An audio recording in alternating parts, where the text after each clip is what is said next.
All right, and welcome everybody to yet another of our tasting adventures. The second in our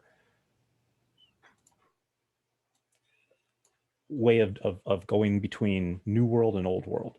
So we're going to be doing, some comparisons today, this time on Chenin Blanc and Syrah from some of the more prominent areas of both Old World and New World where they're going to be, where they kind of come from.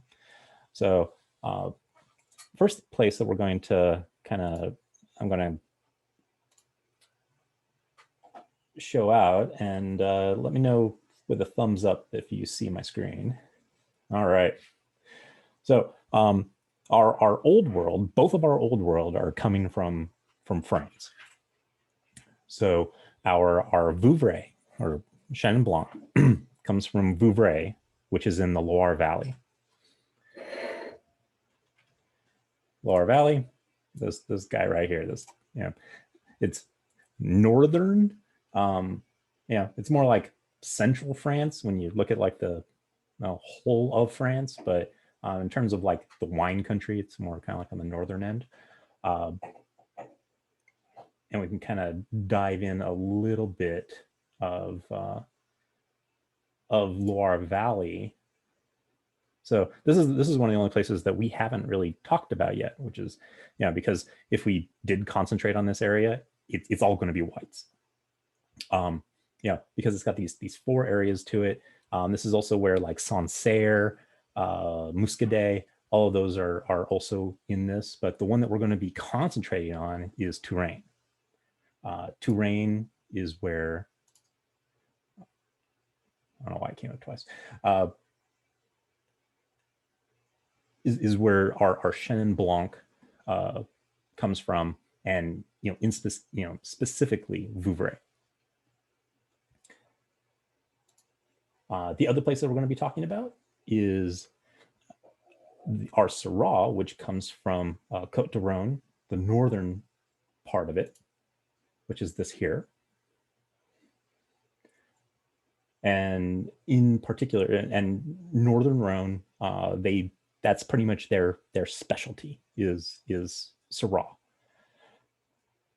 And the place that we'll be getting it from, just because if you're looking for any kind of Syrah from Côte de Rhône that's sub $40, it's probably going to be from Crozes Hermitage, because stuff from Hermitage itself, while superior, you are definitely paying for that superiority. Our second wine, which is from South Africa, we've talked about South Africa before, where it really just grows in that little area of South Africa. I guess it's proportionally, it's quite still a large area, but it's a small portion of the whole of South Africa. And in particular, the place that usually produces a lot of the Chenin Blanc, this one in particular, even a lot of the substitutes have also kind of come from, wrong place, come from the same place as well, which is Stellenbosch. Again, it's not like completely on the ocean side, so it's got a little bit of protection against what would be just like the actual like ocean coastal air, and so that's why it kind of produces a bit more of a ripe Chenin Blanc than the rest of the places. And then finally, our Boom Boom, which we've had before from Charles Smith. And this is it here from Washington State. I'm pretty sure that Charles Smith, he does some in Walla Walla, but I'm pretty sure he's just more Yakima. Yeah, it doesn't say. But yeah, Yakima itself, even though there's this, the larger area of Columbia Valley, Yakima is where, you know, a majority of those grapes are produced. So that's kind of like just the overview of what we're going to be, you know, drinking tonight. I'll go ahead and stop, and we can go ahead and get on to our tastings. So I'll go ahead and actually, yeah, I'll go ahead and unmute everybody if you want, and we'll get on to our first wine. So our first wine is going to be the Vouvray, because and that it's, if you're ever doing a varietal comparison, it's always, it's a pretty good bet that you should always do the old world wine first, just because it's going to be thinner, it's going to be less tannic, so it's going to fatigue your palate less than a new world wine, and therefore you know, because if you drink a new world, get fatigued, and then you try an old world, you might not get a lot of those subtle notes that otherwise you might you know, have gotten otherwise. So our, was it just Douche France? Yeah, Vouvray. I'm wondering if the tablecloth has anything to do with that. No. What's that? I think so. And then, as usual, we'll go through our deductive wine, you know, comparisons to it. First, by our site, you know, grab our little piece of white paper, tablecloth, whatever you've got.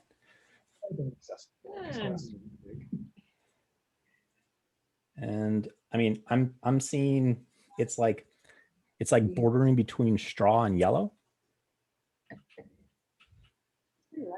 You know, very clear.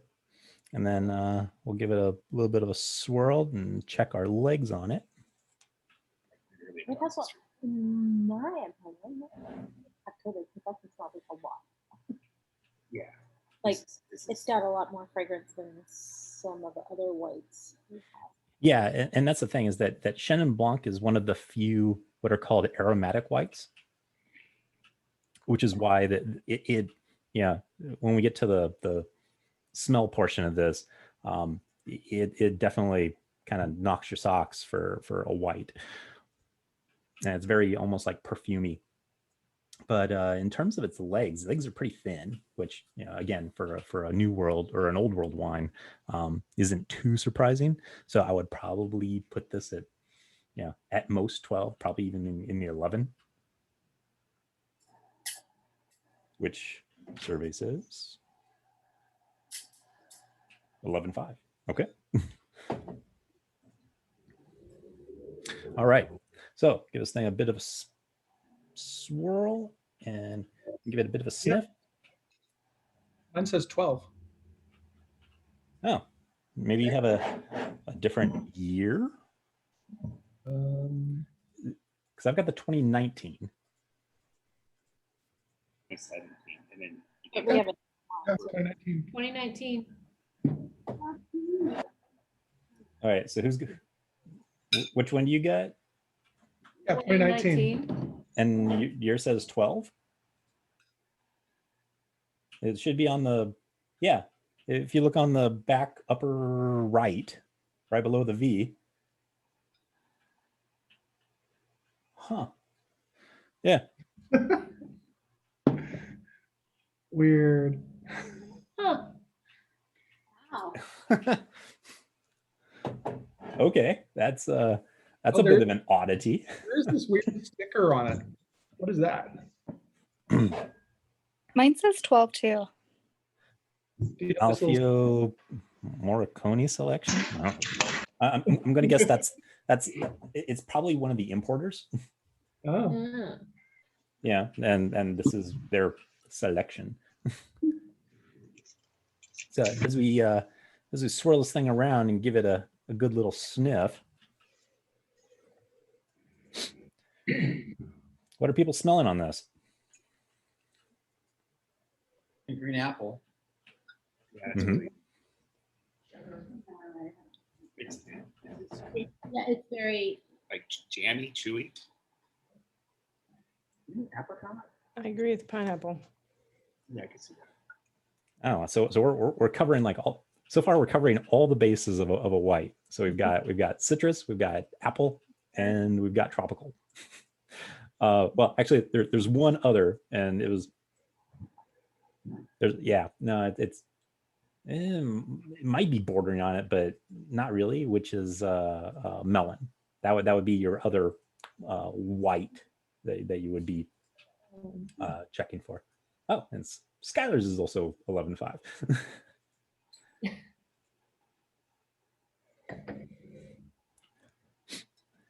Yeah, I mean, but and in all regards, it's kind of, I think the thing that's kind of tying it all together that almost kind of makes it smell like all three, depending on where your nose is that it has a bit of like a floral fragrance to it, almost like a honeysuckle flower, white flower.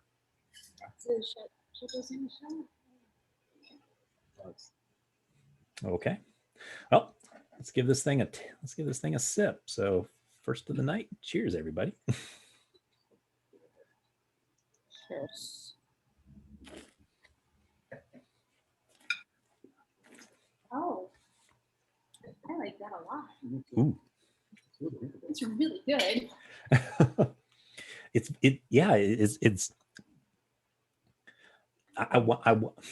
it almost feels like it almost tastes like it has a bit of residual sugar to it. Yes, it's a But I think it's just very low acid. But yeah, I mean, in regards to a white, this is what you would kind of consider smooth. Smoothish. What's everyone kind of tasting on this one? I mean, again, we've run the gamut on what we smelled, but are we going to be able to narrow it down in terms of? I think we're calling ours an apricot jam. Oh yeah, I almost forgot about that classification. Our stone fruits, and that's exactly what I'm getting. I'm definitely getting that like Turkish dried apricot.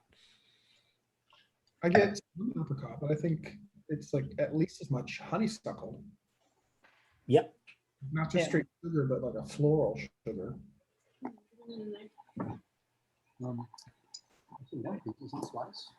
Your two slices. Yeah. There is that there's still that floral, almost like pollen-y, note to it. Yeah. So yeah, it's kind of weird that we're all smelling. I mean, maybe there's a little bit of green apple in there, but I mean, for the most part, yeah, I'm almost completely getting that stone fruit, like apricot and nectarine.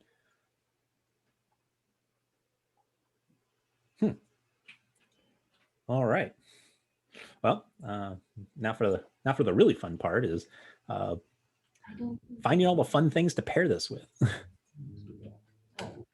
I mean, for those of you in fondue corner, Yeah. I would definitely be looking at, if you do have any slices of green apple and like a With pear. The pear is interesting. I think there's like a real sweetness in the pear that kind of wine tastes go away. It's a really that's really neat. Ripe pear. It's really good with pear. Okay. Yeah. The cheese fondue. So far, I've liked it with everything.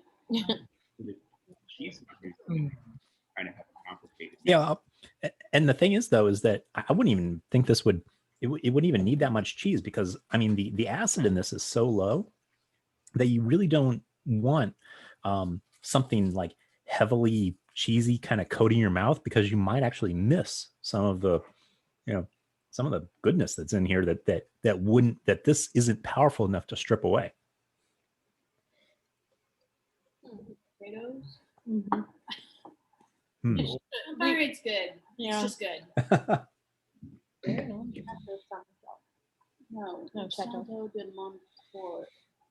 I think M-O-N-T-O-R-T. I'm betting this is just kind of small. It seems like a small region. Well, I've got these like phyllo crisps that actually have dried apricot on them, and they're going amazing with this. Where did you? Where did you find this for? Yeah, sorry, Yeah. That's where I find those crisps. Just regular grocery store. No, where we have a substitute wine. I was asking Kurt where he found the one that we're drinking. Oh, I got it. You want to show them what we're drinking? It's so good. See that? okay. So yours is actually aged a little bit. So you might be having a bit more, I want to say a lot of oxidation, flavors to it, but a fair amount compared to those of us with a 2019. It's really good. That would be the kind of that sweet finish, right? Would be the oxidation. It's made on cheap. Now, as for yours, is your color a little bit more deeper, like golden? Yeah, I know. It's I think we're getting like an almost green, I liked it. With a I green think they did. tablecloth, we're I'm not sure reading if it's the heck out of same. them, so Okay. it was really rough. but really pale. Yeah, it would be Straw. less than you would say with a Chardonnay. Let's see how this goes with chocolate. Oh, chocolate. That's kind of a crapshoot. I mean, Yeah. usually chocolate and whites don't go too well, but I'll take one for the team. yeah, but as with everything, try it once. The good thing about the chocolate is it's chocolate though. Mm-hmm. So good. My cousin is dating a Soleil, so I thought they would. I liked it with I tried it with apricot preserves and Mhm. it's good. Not good chocolate. So you have It's not bad. It just loses a lot of flavor. With yeah, and that's because of just the bits inside of chocolate, are they're compatible with tannins, and that's the thing is that whites have no tannin.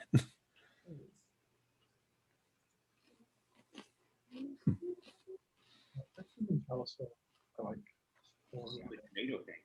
Hmm. It's like Man, I can't get enough of that phyllo crisp. contrast. That goes really well with this. And it cleans the cheap house. This still comes through better. But An experience for sure. before I complete it, also got to try it with a little bit of goat cheese. With the what? Bread and cheese. Probably just But the caption claims they're little bugs. That's mine. Ooh. Yes. I have a blue one. This blue. You can have it. It's not good. Not hurt. It's not done yet. You can give it Oh. Wow, that was like a herd of goats in my mouth. I mean, not in a bad way, but wow, that really brought out that kind of like grassy unctuousness. I think that the potato cheese is really The good potato cheese. on its own end. a little bit of that. Okay, how's everyone doing on their wine? Are we about ready to move on to our second?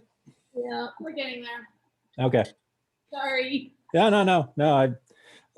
I've lived Team Foodie. I know that it takes you guys a little bit longer to get through all your different things that you want to try it with. Oh, it's so good with the pear. Man. Okay. So Vouvray and pear. That's our. Anyone else have something that's going really well with it? Brie. A Brie? lot of people that we've heard of, like Shonda Rhimes. Anything with the brie, like a I couldn't get apricot, so I have raspberry. I'm not sure the raspberry is working. yeah, no, because there's nothing syncing between raspberry and No, anything in this I'm wine. just using the brie. But they have a lot of different types of glasses. And No, I was. I had provolone, which made it taste a lot less sweet. Really? Yeah. Okay. Now provolone, I mean, that's kind of right up there with like Romano, where it's a kind of a saltier, drier cheese. Yeah, I mean, considering that usually a lot of your saltier cheeses, I like to pair with a much drier wine where, it's got a lot more acid to it, because salt and acid really go well together. But yeah, it's kind of interesting that provolone takes away some of the sweetness, but it's much in the way of that goat chèvre that I had, where I didn't taste anything, but again, that herd of goats.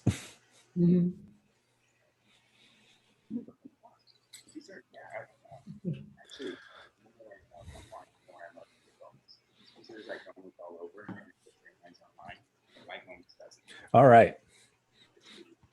So let's move on to our Seaward Chenin Blanc. I mean, I'm not sure what you guys have, but yeah, I had the Spier Seaward Chenin Blanc 2019.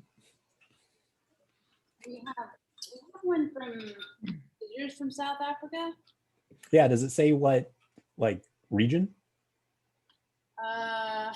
South Africa. Malmesbury. It says AA Badenhorst, Kalmoensfontein Farm. Oh my God. Jankopolstein Road, Malmesbury. Malmesbury.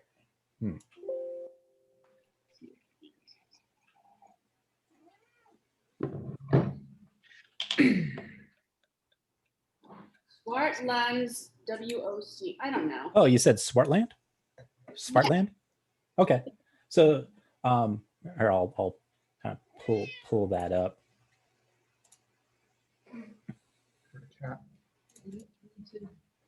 So yours, so the Stellenbosch is kind of more south. Oh, that's a big region. So yeah, it's a big region, that's the Swartland.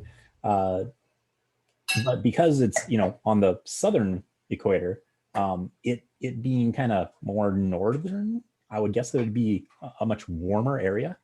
So yours might be a little bit more full than even ours in Stellenbosch. Okay. It is much more colored.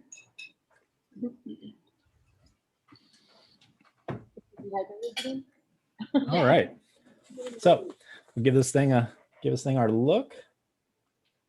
Wow. Yeah, I mean, just right off the bat, I'm looking at this thing, and it is way darker than our Vouvray. Ours is too. It's almost, it's still very clear, but it's like Crayola yellow. Yeah, it's like yellow starting to even border on gold. So yellow border on gold is not straw. It matches my sweater. Perfect. And we'll give this thing a bit of a swirl. Check those legs. 15? Oh. We're supposed to guess first, right? Those things are still coming down pretty thin, but I always have trouble with this because you rock the thing and you get a line there and it just sits there. Yeah, sometimes I'm like, what? Oh, I see something going on. Okay. So, I mean, this thing's probably going to be still in that, like, I mean, I'd be thinking like 12.5 to 13. I'm pretty sure. Oh. Now let's see. Survey says. Wow. Okay. So this is like a bit more than I thought, but it also doesn't surprise me for New World, is that, whatever you think of for your alcohol levels, usually bump it up a bit, because the amount of extra growth that they do to these allows them to have a much higher alcohol. And for our, at least the Spier Seaward, it's 14, Ours is only 13. which, you know, and that's a really surprising amount for a white. I mean, that's like getting into red values for the amount of alcohol. So let's give this thing a bit of a swirl and a sniff.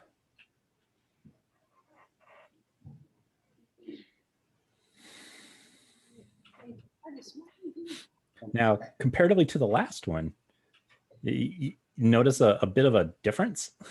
Yeah, this is not, Melon, yeah, melon. I like melon. and it's not the green apple at all. Right, right. Yeah, I agree. So this one's, yeah. Did I hear melon? Yes. Yeah. Like almost a cantaloupe. Melon almost, it almost smells creamy, like there's like a custard element to it.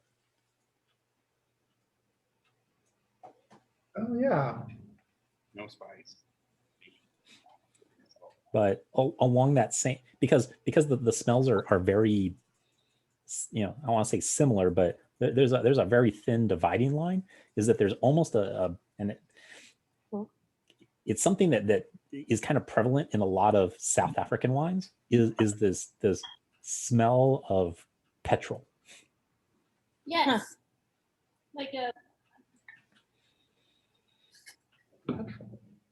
Yes, like petrol. I mean, one at a gas station. Kind of when I blow out after smoking. Yes. That's what I meant by Tain. But again, the odor difference or the aroma difference between melon and gasoline really isn't that different. So I mean, you know, it's just a matter of how sharp it is. If it's muted, that would be more on the melon side. If it's more sharp, then it's probably, you know, leaning more towards the petrol.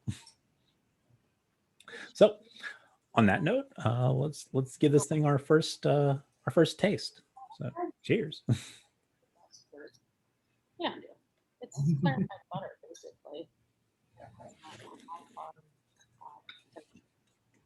Hmm. That makes a lot of sense.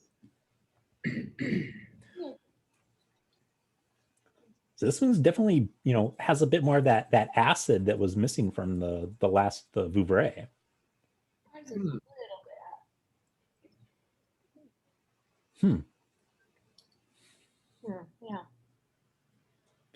There's So like, I don't know, maybe another smell here that's overwhelming me. Anyone else have some comments on what they're getting out of this one? Describe it. That's a common problem.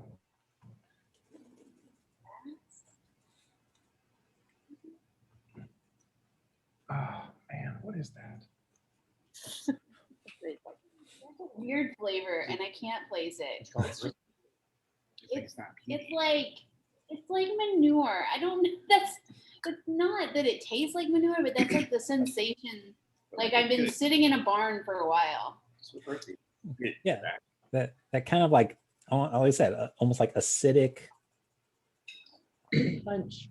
I wouldn't say earthy. It's like sitting in a barn. I'm going with tobacco. Tobacco, I could maybe get behind. Yeah. This is good. It's got that weird. I want to say not even. Yeah, it's like it's almost like an unripe melon. Not a great experience, is it? Or it hasn't kind of grown into its own yet with a lot of sugar, and it's just kind of just sad and bitter. I like the bitter. It's better with burned versus rust. I mean, it's still. I think it's better with the. I mean, comparatively to the other one, I mean, they're both enjoyable, just very different flavor profiles. And this is the same grape variety. Same grape. Yeah, I mean, both of these, Chenin Blanc. It's got like a sharp edge on the end of it when you. Yeah. Shrimp. I want to put a word to that. I can't.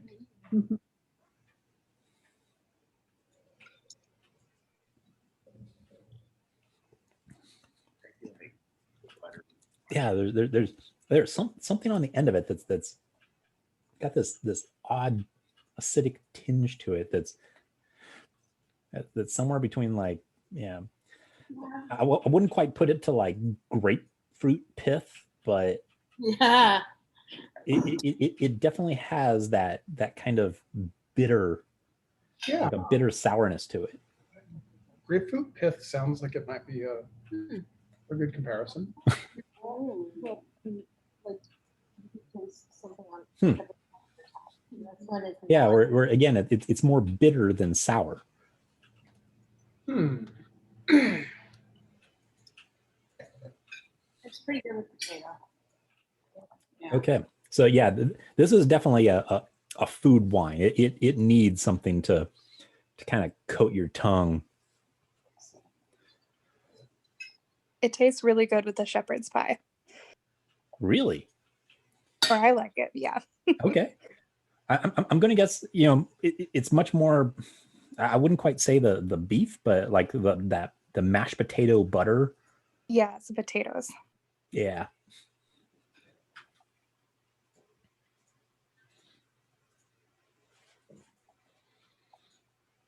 Yeah. Anyone else finding any good pairings with this?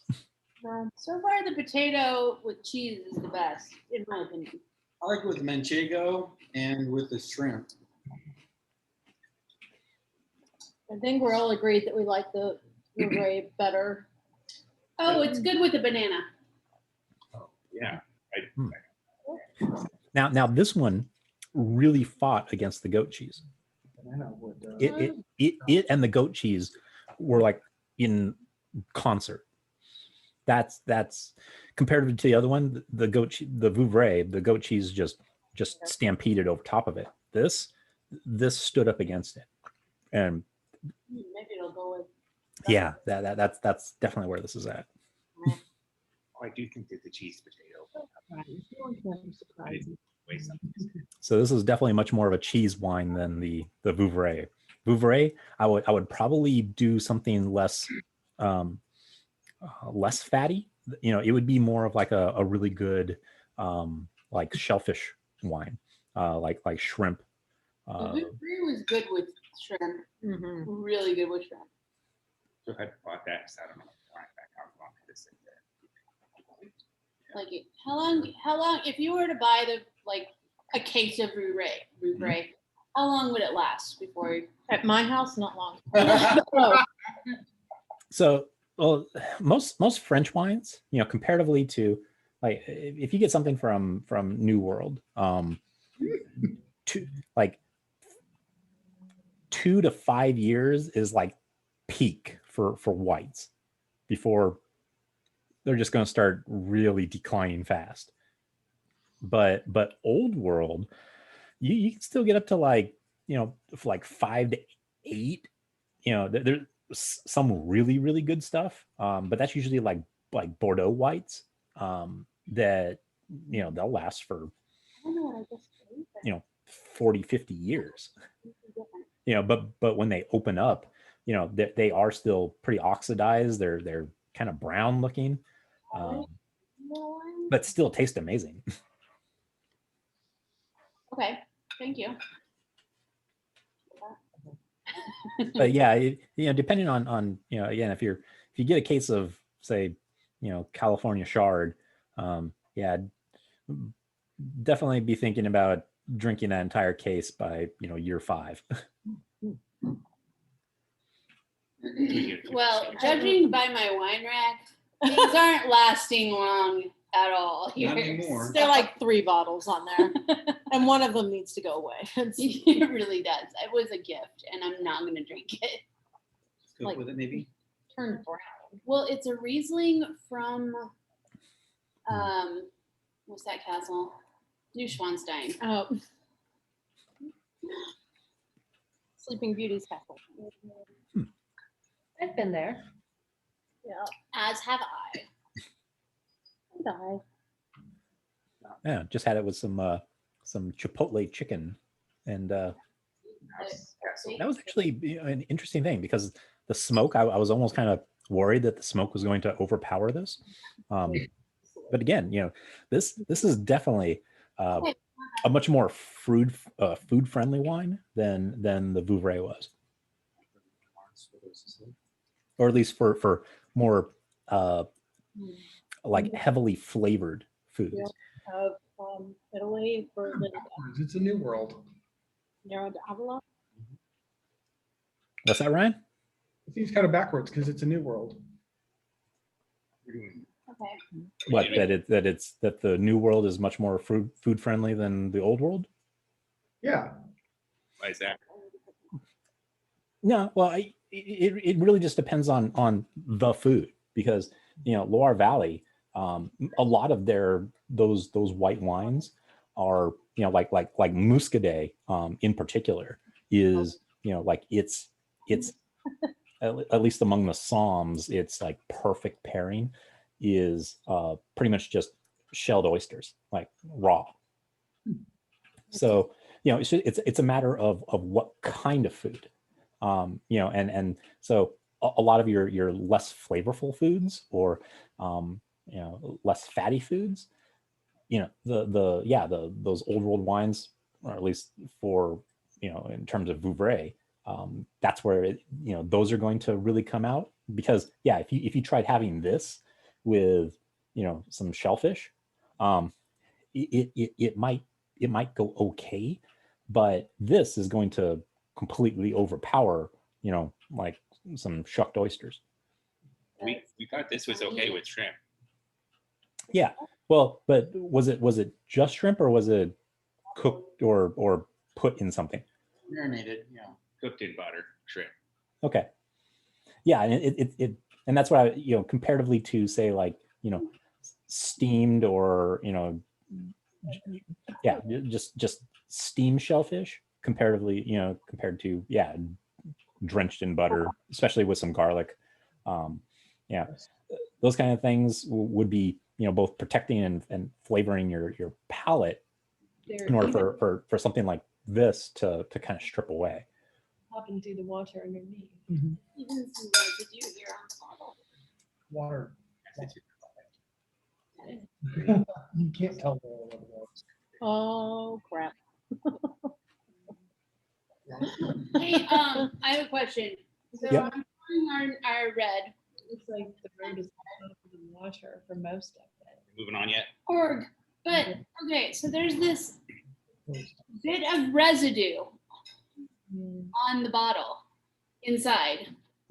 Well, it's probably how it laid, and it's just maybe where that's where just some of the sediment, like those essentially like crystals, that's just where they kind of coagulated and set. So that's not bad. No. Like crystals aren't a bad thing. I usually don't like to drink them myself, but they're not bad. For those of you that cook and use cream of tartar, which is tartaric acid, and that's what those crystals are, is just tartaric acid.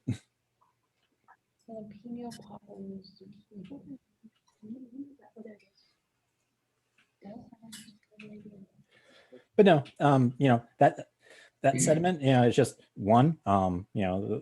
That particular wine was a little bit sediment heavy, and it's just where it laid. So I mean, it's kind of good that you see it on the side instead of all of a sudden you're just going to get like a chunk of stuff when you pour the bottom of your bottle. Do you think that's been sitting at my wine store for like 2 years untouched?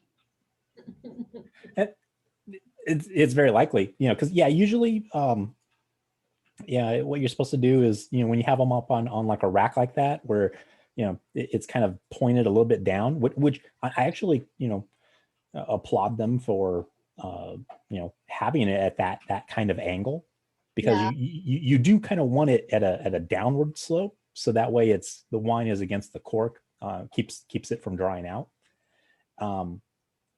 Is what you're supposed to do is go through all of them and kind of like twist them, like a quarter turn, just to kind of keep them, from that bit of sediment building up. Also dust them, which they don't always do. Yeah. So that's what makes this place special. So dusty. Kind of like a real wine cellar. I mean, All right. This is Missouri. I'm not on the joke side. We ready for our Creux Hermitage? Yes. Sweet. By Cave de Tain.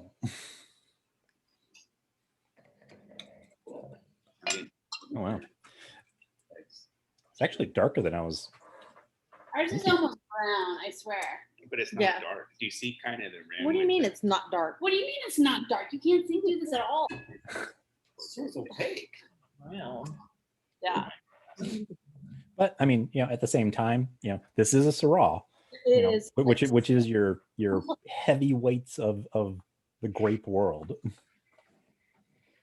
So as we're looking at this, I definitely can't see through it. Nope, not in ours either. There's not a big rim on it either. There's like no rim. Yeah. Very gradual. Well, I think at least mine was a 2018. Ours is a 15. Okay, so yours, again for the French, yeah. You start looking, if you start trying to do like traditional rim variation of New World, for some reason, yeah, it's between the storage, the production, the rim variation on Old World wines tends to be a lot more, I won't say lenient, but because I would be looking at even like the 2015, and I would be like, oh, is that like 2 to 3 years old? Just because, again, those things age much more gracefully than like a New World red. New World red by age 5, especially once you start to get up to like 8, is going to have like an 1/8 of an inch, almost like a brownish tinted rim to it. I think that's the brown you're seeing. Yeah. And it goes to just like black. But I mean, like mine being a 2018, there is no color difference. It is, just purple all the way through. I had a No, few, ours like is a, not even close to purple. a 2000. No, well, I mean, in terms of, I was just, like reference color, but no, I mean, this is on like that dark red. No, ours is like, I can see dark purple, almost blackish purple. I think the extra couple years. It's more Yeah. brown. If I have a 2018 New World, I feel like that's starting to show the edge. It just winds it home. Said 2018. No, I mean, you still, I mean, that's still super new for a red. If it's a New World too. Yeah. and I think, licorice. like, Where's the licorice? Oh, where's the licorice? Oh my God, Guys, where's Oh, I the smell licorice? Huh? I smell it. I do Where's the too. licorice? Vanilla? But as we're giving it a bit of a swirl here, yeah, those are still coming down pretty quickly for me. Don't worry, I found it. I would probably guess that this was going to be more like, again, it'd be like 12.5. I'd be surprised if it's getting over 13. Let's see. There. Huh. Okay. No, it's actually wow. I might have to. I think I have to buff this glass because I'm getting a little off on my readings because this is actually like a 13.5 Syrah.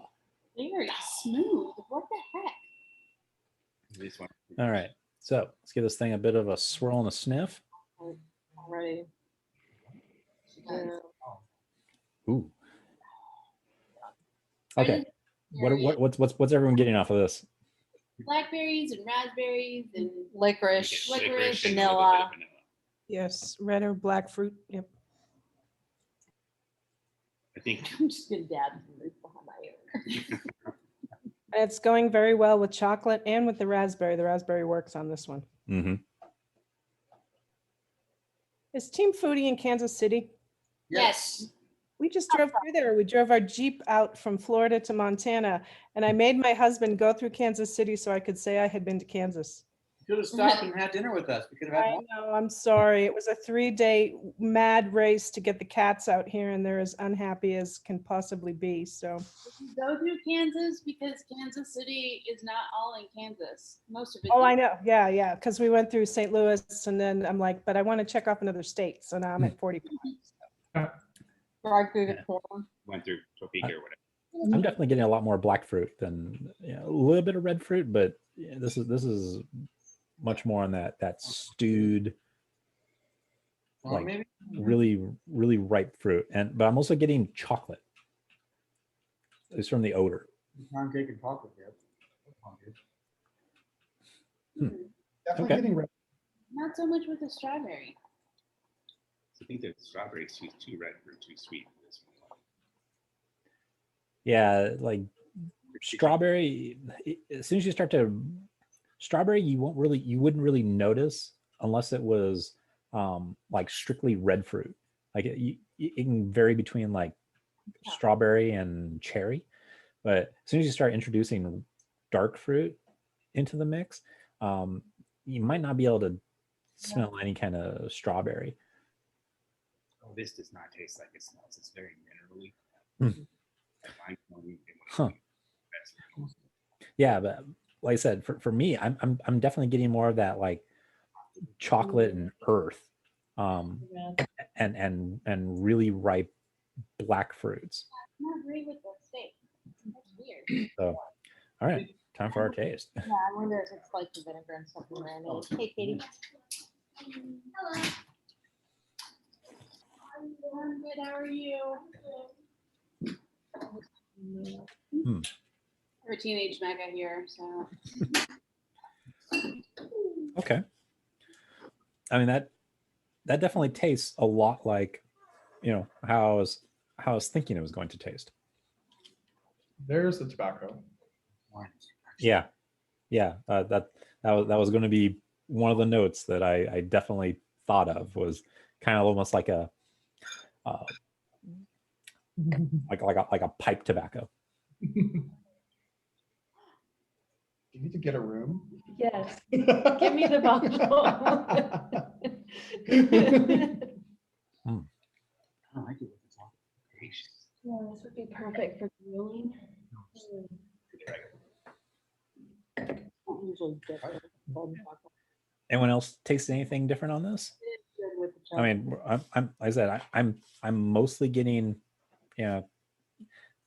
definitely on that leather tobacco, dark fruit. I'm not really getting too much else. We're not tasting that. It's What you said described mine, and mine's Chateau Saint Michel. They're all- But Chateau Saint Michel, like from Washington. It's all I could get. There were 2 Syrahs on the shelf, and I took both of them. Oh, well, Really. I think you. I have to check my phone, but I thought you had a French Syrah. 1753. I'd save that for my last one because I assumed it would be the best. So this Well, is no, but your Washington Syrah is going to like fatigue your palate before your French one. So we're not doing it by like best to worst or worst to best. We're doing it from what's going to affect your palate the least to well, Rip, the most. if you want that, you need to get a wine that everybody can get because it's very well, that's why we kind of went, Crozes Hermitage being the French old world Syrah, and then we were going to go to the Boom Boom, which is a Washington Syrah, which is New well, World. Yes. missed that. So I just saved the best for last. It's all right. But I'm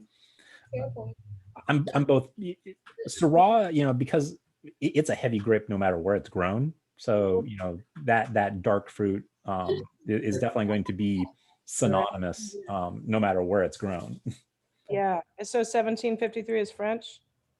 Yeah. At least I from your picture, I thought that was your French one. It was like a Pays d'Or or something. I can't remember where it said it was from. So, both will go very well with popcorn. Be Barney. It's such a texture thing. You don't do s'mores or like you just. I am an excellent s'mores maker. All right, so what's everyone finding that's pairing well with our French Syrah? My favorite is the cheese, just the cheese fondue and bread. Oh, The okay. pound cake and chocolate was a second, and then licorice was the third. A marshmallow and chocolate was not bad. Potato and cheese was pretty good too. Chocolate souffles are, of course, good. Oh yeah. So it's interesting that this pairs with like dessert. I would not guess that, but Right. Are you gonna get all of them sick too? You look like hell. I love you so much. You know the sugar. Kurt, what kind of dessert? chocolate and pound cake is pretty sweet, and then she was saying the souffle was good. You want some fondue?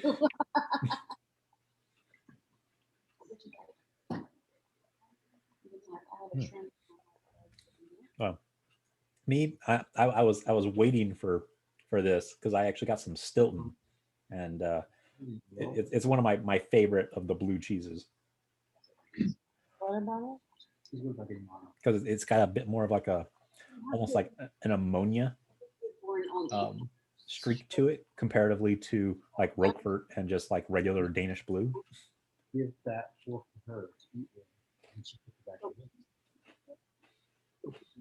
in. What would you like? A drawer. And then she puts the food on the plate and use your Bring your own plate. Yeah, but the other thing that Stilton really goes well with, if you've never had it, it's a weird pairing, but it's one that's kind of like a dirty little secret, which is port. Pork? Port and Stilton, like Stilton cheese, blue cheese. homemade? Oh yeah, I had some.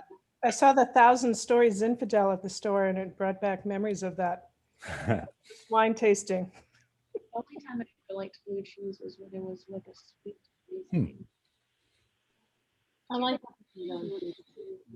this.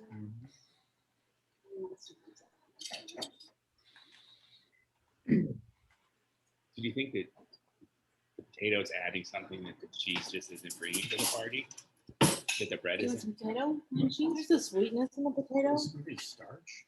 The starch, yeah. No, I think it. I mean, that's really the only thing that really potatoes bring into the yard. I am doing both. That lasagna soup. Actually, made it better. Yes, Katie and the other girl. Alexis. Yeah. And you know, that's one of the first times that I've had that cheese kind of fail on me. One of my favorite cheeses to have with just about everything is the Bellavitano Merlot soaked. I can't even. I think it's just I like that one. Merlot They have soaked some good Bellavitano. What's that? Yeah. That's There's what's in the fridge right now. Yeah, I mean that stuff goes with just about anything. It's much in the same realm as Manchego, Taste it all. Of course it goes with everything. but it doesn't really stand up to this Syrah. That would cheese. She waits too. Yeah, the banana and chocolate. Yeah. That's a bad idea. 27. So Ryan, what all do you have over there other than chocolate? Souffle. What you said souffle? Yeah, there was a cooking. So we got two souffles. Nice. That's an interesting. We have this English coffee there.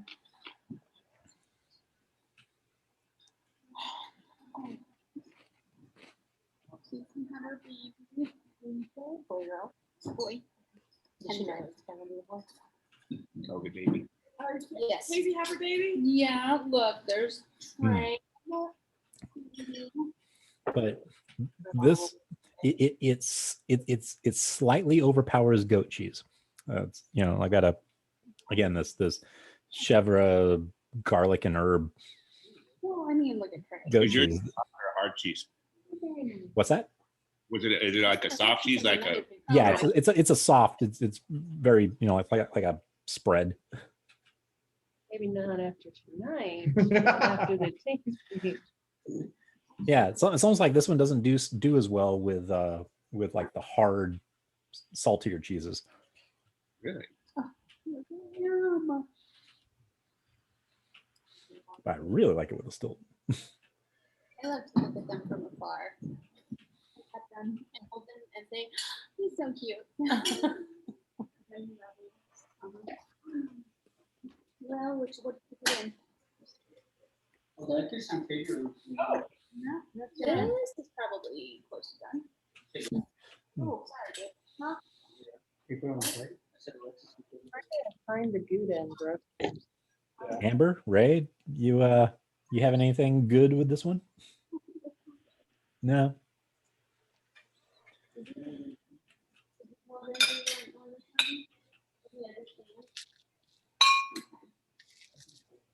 I liked it with the raspberry chocolate, but I did not like it with the shepherd's pie or my Caesar salad.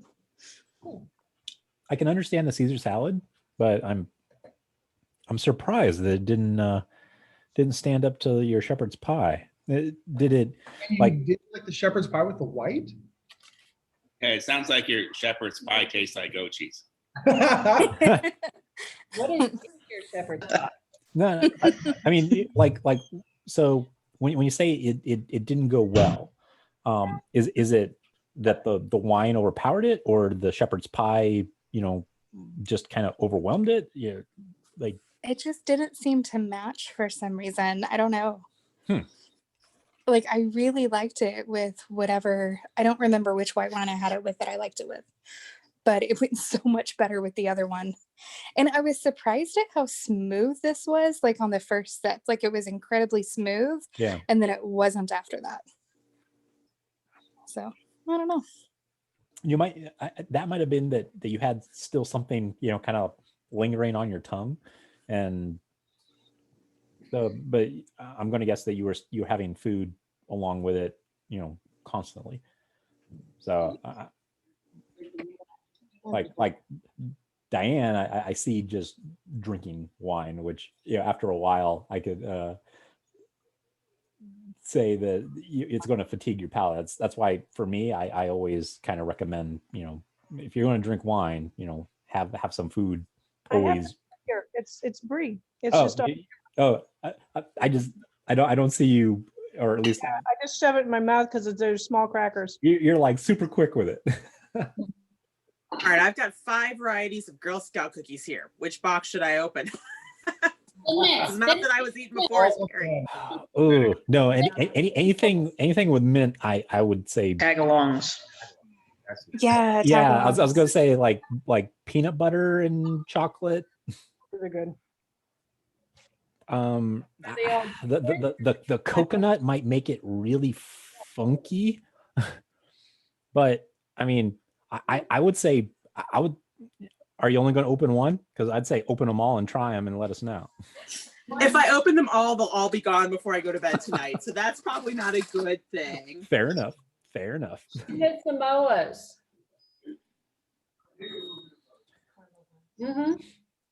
Yeah, if you got ones with like chocolate, caramel, peanut butter, you know, that's probably going to be your best bets for both this and the next. Chocolate marshmallow s'mores. Yeah, marshmallows, and we have chocolate. And we have pound cake. That counts as I'm graham not sure crackers. if Tagalongs are going to be the best. I feel sure. Yeah, Yeah, team tag along. I think that seems to be the consensus. More Samoas for me. Yeah, no, it's just because the chocolate plus coconut, it's like, you know, if it was like shortbread with coconut, then I would be like, oh, you should have that with, you know, any of the Chenin Blancs. But as soon as you start to introduce like dark chocolate into the mix as kind of like, you know, Team Fondue kind of noticed, is that dark chocolate and white wine aren't the best of combinations. Don't do it. They don't play nice together. Drinking away. Yeah. This dark chocolate is awesome with this red. Yes. It's salted caramel. It's really good. Oh yeah, yeah. We still have another wine, right? Oh yeah, yeah. We still have our Washington wine, our Washington Syrah. When I drank a bottle the other day. Sorry, I had a bottle of this like 2 days before I bought this one. And it was So I tried to buy the Boom Boom wine at this little Montana wine and spirits. They're kind of like half state liquor stores here. Like I can't quite understand it.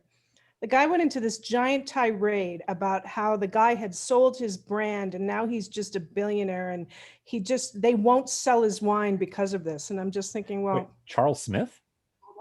I don't know. He went into a tirade about him and I basically walked out because I'm the customer and I want that wine. I don't care about this backstory.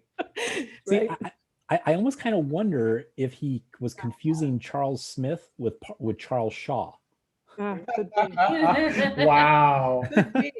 Someone just sold maybe to InBev or something. I'm not sure. They sold their brand and whatever. I'm the customer. I want what brand I want. I don't care what your values are.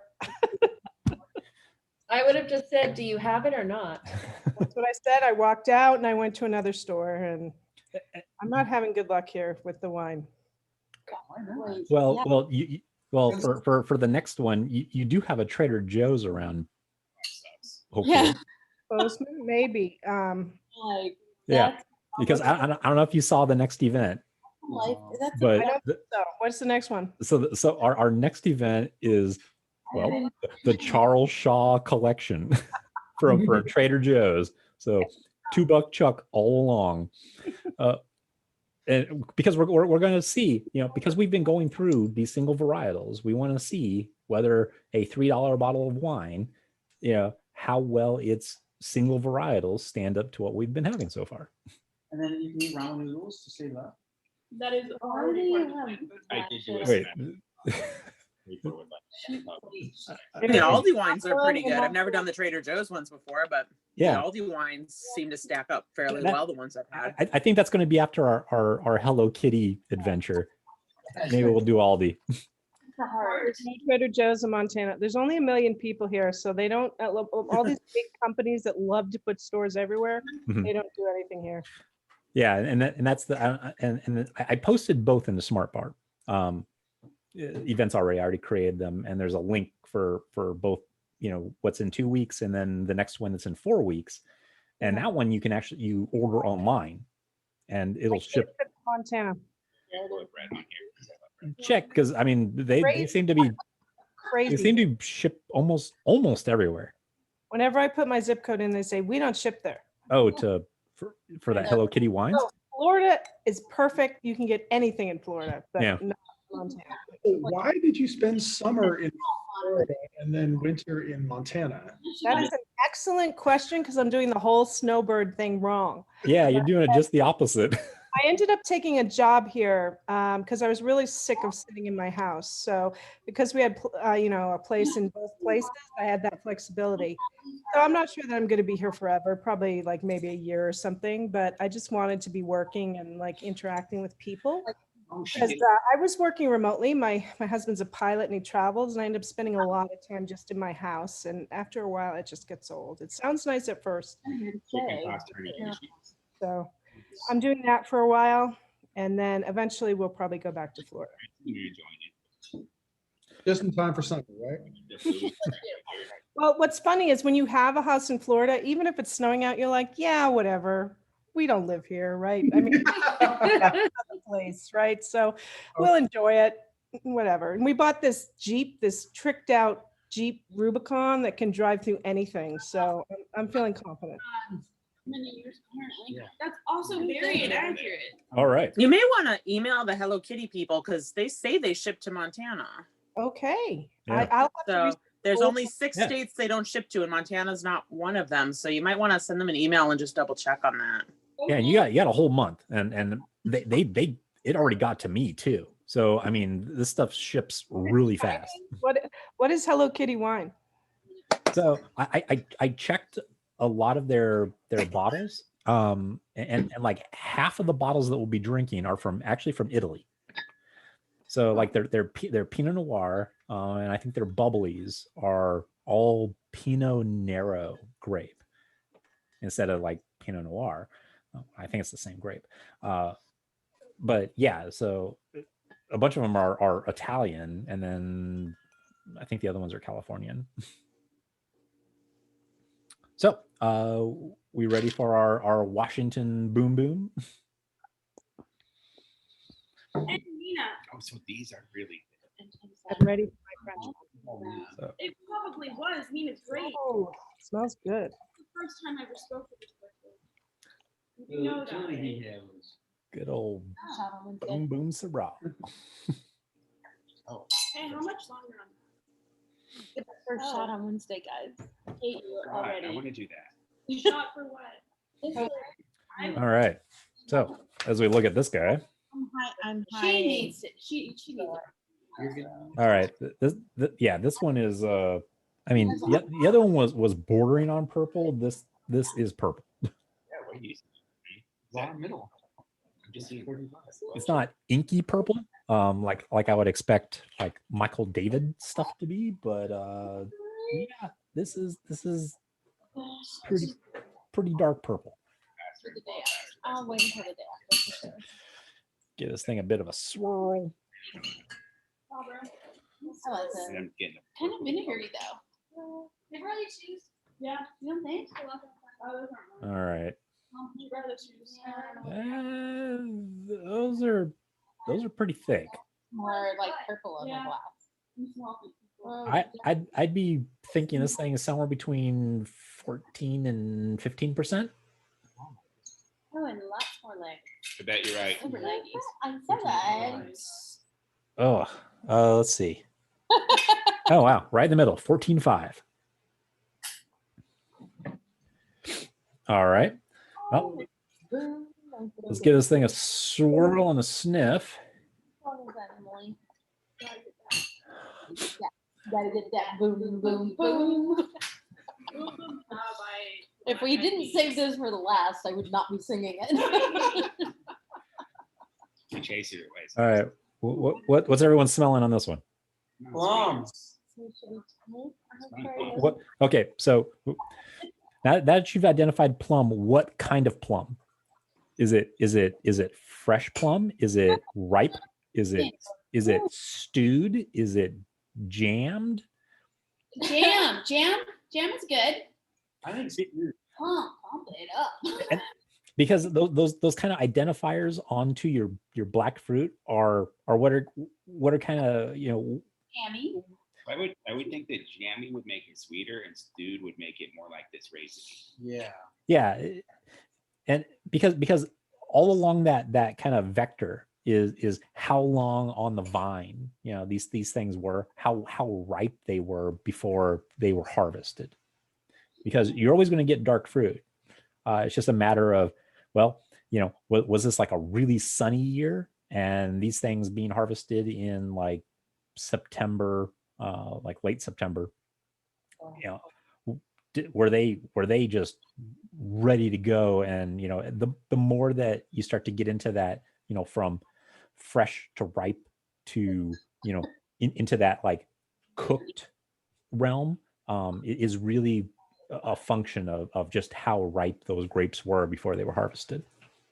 Right. Molto bene. Are you getting a spice like a peppery or like a salty? Yeah, I'm definitely getting a spice note to it. It's not like a bacon, not like nutmeg or whatever. It's more like a pepper. No, yeah, it's much more on that kind of like black pepper. I got a tobacco note at first, but it's I had that until you said leather, and then it made me think. oh yeah, leather. He said nutmeg. I thought it does smell a little bit like nutmeg. Yeah, we can. This one is definitely the better one.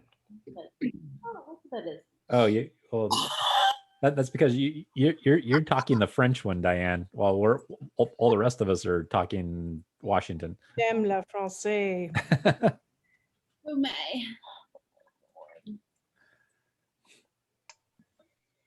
Yeah, I mean, I'm definitely getting a lot more of like a.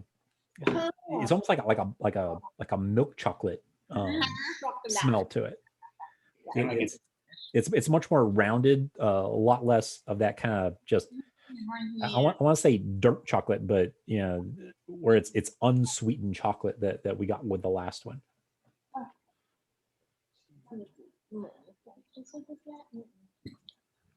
So, all right. Well, last taste of the night. Choose again, everybody. Tastes better than it smells. Yeah, but coming off that French one, It's like this is super sweet though. big step down from the one before. Yeah, because that's that French. So we're saying Old World is better than New World because the first white and the first. That's not always, and there was a movie about that.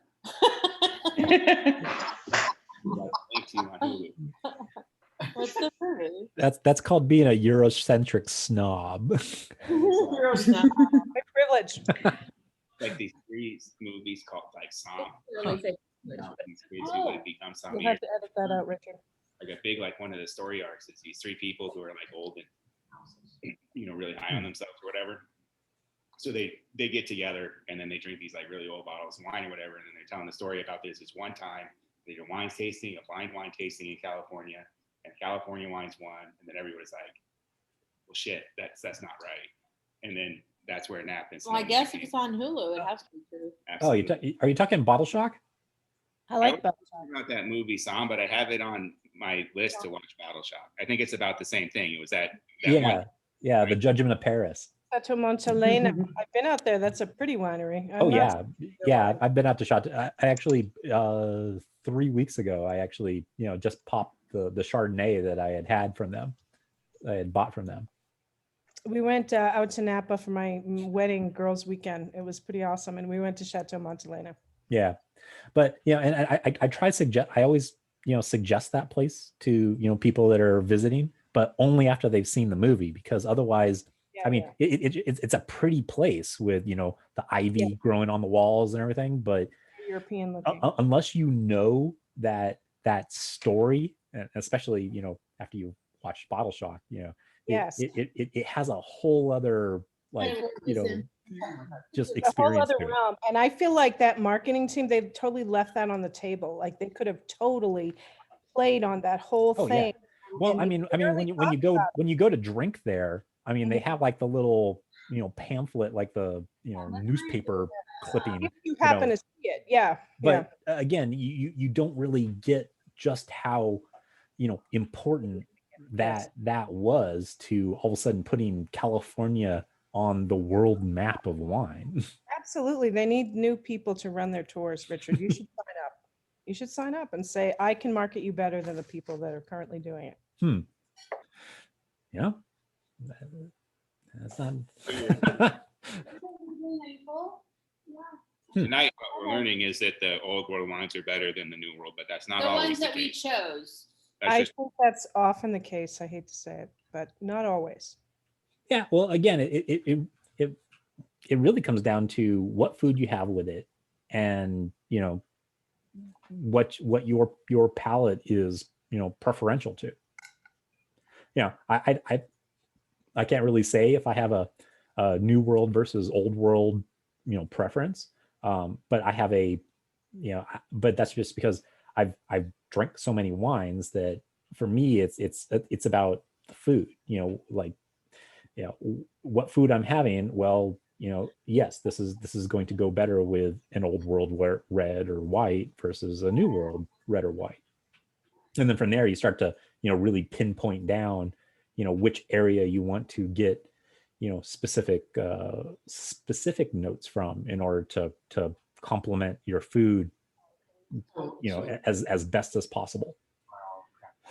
Okay. But I am glad that you're realizing that for Chenin Blanc and for Syrah, apparently in terms of the food that you like, Old World seems to be where it's at. And I've never been to Trader Joe's, so I'm okay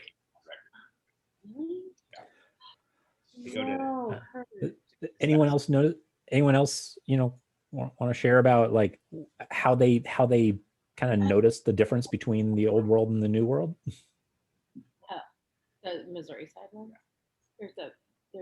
I mean, yeah, but did you notice that like with this one, you know, the that dark fruit is much more like the forefront, maybe a little bit of the chocolate because of the American oak, comparatively to the French one, where it's much more on that kind of leathery tobacco, you know, and that's more of like the main note, with dark fruit kind of, you know, being the you know, there in the background, you know, just kind of giving it, you know, its roundness.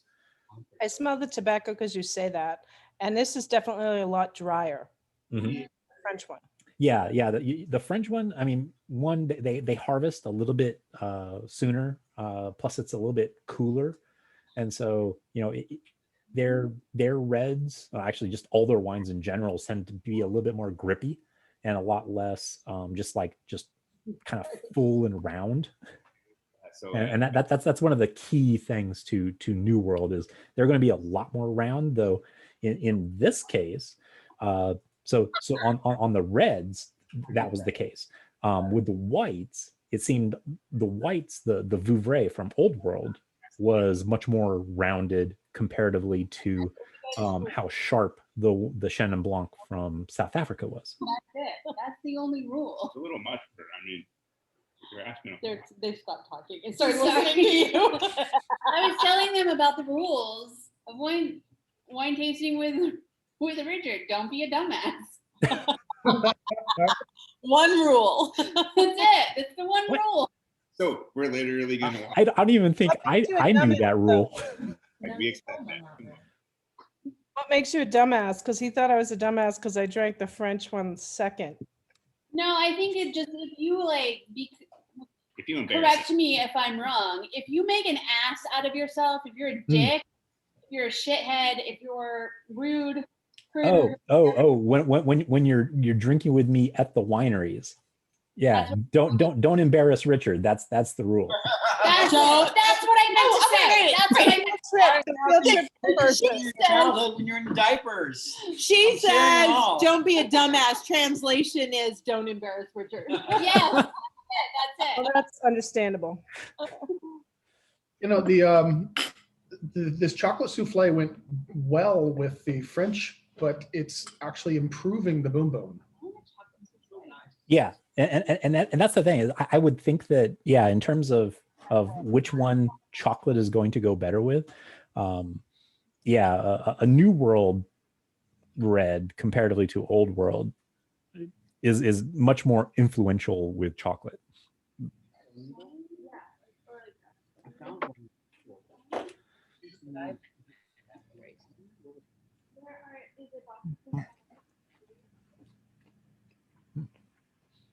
Why, is there a splinter? Oh. You know me Take it. so well. Yeah. So for dessert, just because, I mean, you know, especially New World reds, where they have a bit more of that. So someone had mentioned nutmeg. Is that so? I've got these little mochi gingerbread. So it's a chewy outside with like kind of ice cream right in the middle. Yeah, yeah. And I still think that, you know, for dessert, you can find something with that like heavy baking spice. So whether it's spice cake, gingerbread, those will always go well with a red.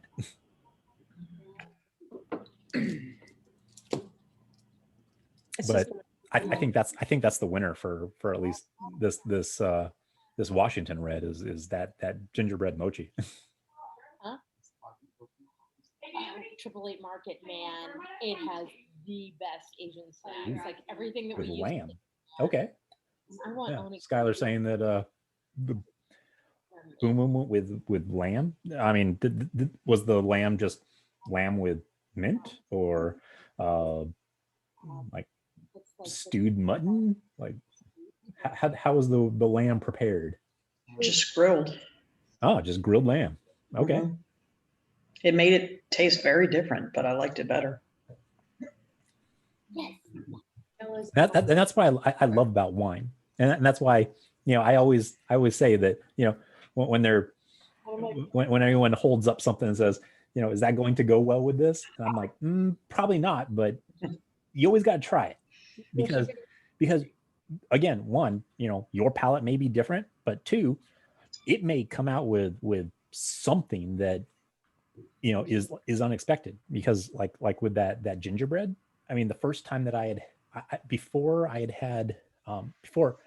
had never thought of red wine with any kind of dessert until one time I had spice cake with a Cabernet Franc, and it blew my mind that this red went so well with this kind of sweet-ish dessert that full of these like nutmeg, clove, cinnamon spices to them.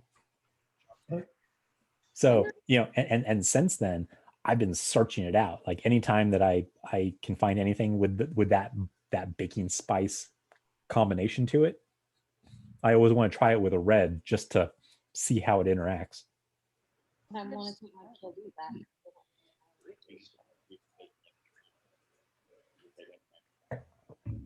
But on that note, I'm going to go ahead and stop the recording, and we can just kind of